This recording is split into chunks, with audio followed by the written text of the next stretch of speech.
I was about 15 years old, my cousin and I were driving around in Garland throwing firecrackers out the window of my truck. I would hold them, he'd light them, and I'd throw them out of the truck. We were sitting at a light, and the plan was to light the firecracker, throw it out, and leave when the light changed. Unfortunately, when I threw it out my window, I hit the sill on the top of the door, and the firecracker fell back into the seat of the truck, and it was a Baby Giant, which was a very large firecracker. We immediately jumped out of the truck.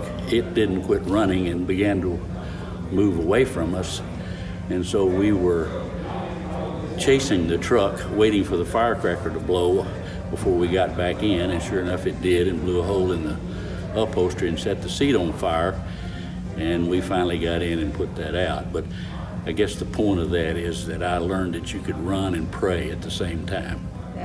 When years ago, about 35 years ago, we were living in Burke Burnett, Texas, and we went to Sheppard Air Force Base to a fireworks demonstration, and the kids were all sitting on the hood of the car, and we were watching the fireworks, and somewhere during the fireworks demonstration, our 4-year-old son said, "Hey, Mom," he said, "could I have a Doan's Peel?"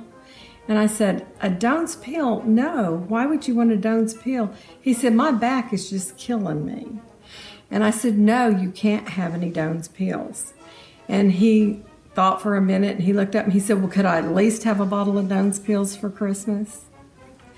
A number of years ago, when Katie and Carl were young, Linda and I decided to take them to San Antonio over the 4th of July period.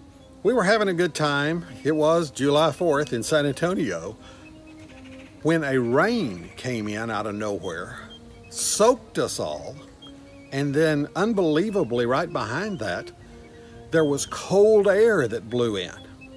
And we all got cold. The kids were shivering. Who would have thought? And I thought I would always remember being cold on the 4th of July in San Antonio, Texas. I'll always remember the 4th of July for 2 reasons. Number 1, that's the day my daddy left this world. And number 2, how much he loved his country. He loved the flag, he loved the national anthem, he loved his president, and he loved his fellow Americans. He was very proud of the fact that he served in World War II and was a member of the greatest generation.